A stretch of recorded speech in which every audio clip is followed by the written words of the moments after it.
Right, so you can see the problem here is gear shift is bent in a bit, and it's all over the Triumph forums. It's quite a common thing that this. So the first thing we do is drain the oil, and then we're going to remove this clutch cover, take the gear shift off, and take the cover off.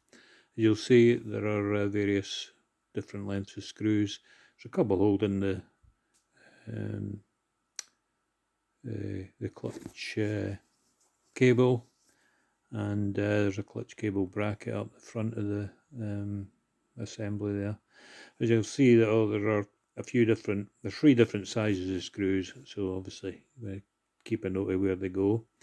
It's quite obvious because there's a thicker bit at the front where the longest screws go. The 2 shortest screws either side of the gear shift have some Loctite on, so just be aware of that when you're putting it back together. So yeah,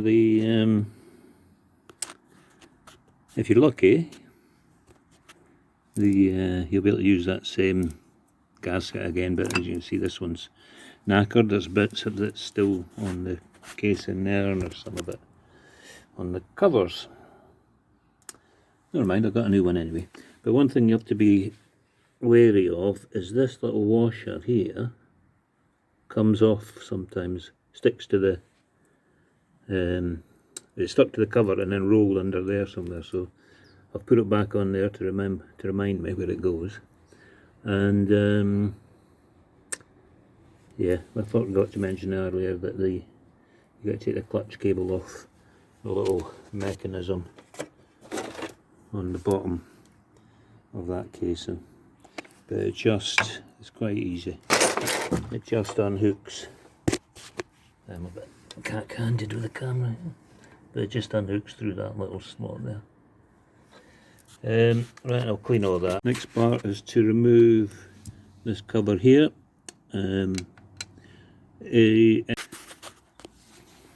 Yeah, I mean a 10mm socket, of course, not an M10.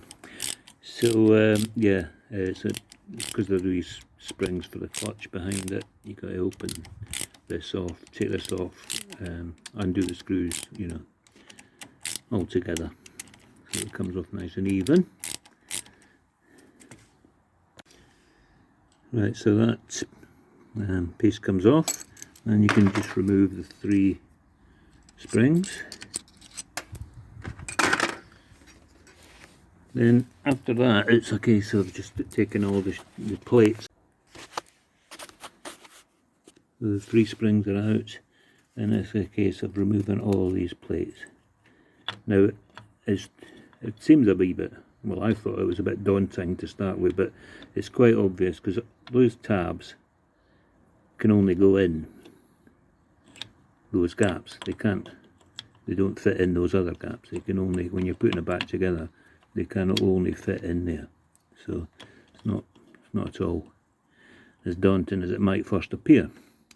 And of course, the important thing, because there's some, I can't remember how many different types there are, but as long as we put them back in the same order as we take them out, then everything should be hunky-dory. The plates come out one by one like that.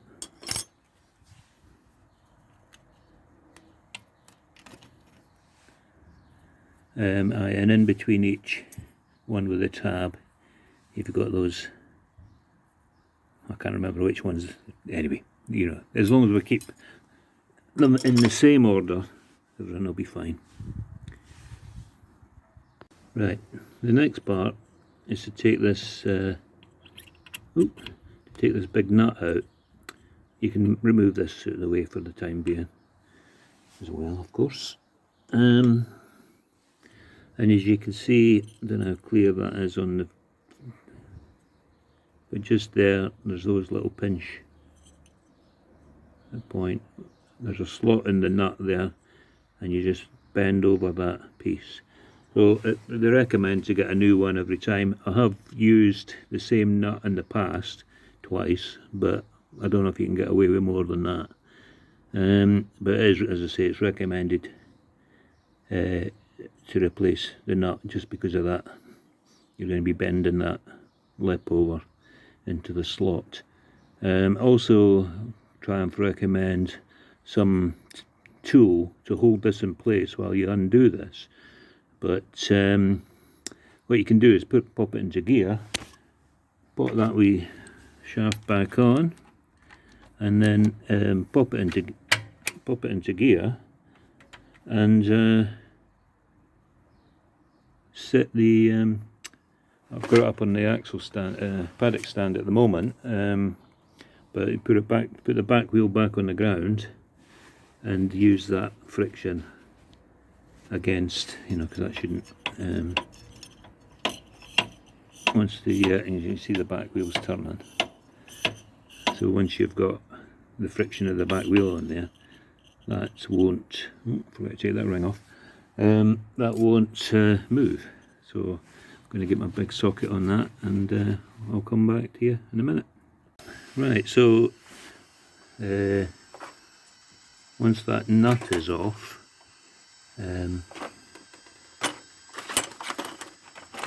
this piece comes off next. There's a washer, a couple of washers there in the front end of it, and there's that big washer in the back end of it. And then the next part is to take that casing. Sorry, that's my finger in the way there.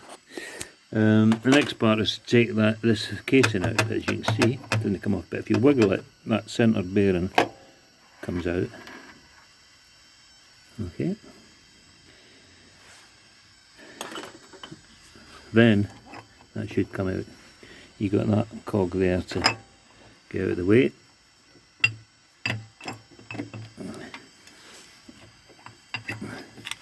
I'm going to have to put the phone down and use both hands, but it's a bit of a wiggle, but it lifts out like that. Getting close now, so once that comes off, the reason it's a wiggle is it has the cog, the outside cog has to get over that little lip in there, and it has to come off of those 3 pins on there, and then it should, with a bit of shuggling, it comes out, no problem. Okay, so the next bit is, you can take that out of the way.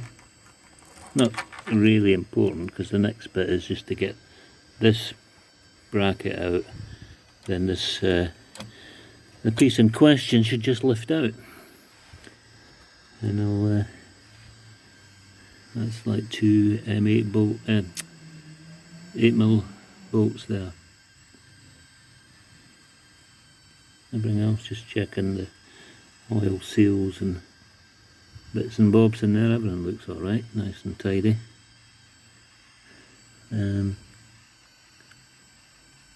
Yeah, so I'll take this bracket off next, and then this shaft we're going to be replacing, that should just come out.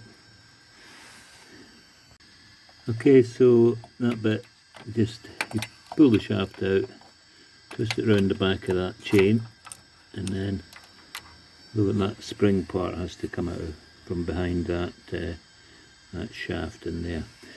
Now, it doesn't really look that bad, but that was I've had this before. You can see that plate there is twisted and a little bit bent. If I get the new one and show in comparison. Sorry, but the rest of this film went a bit mental.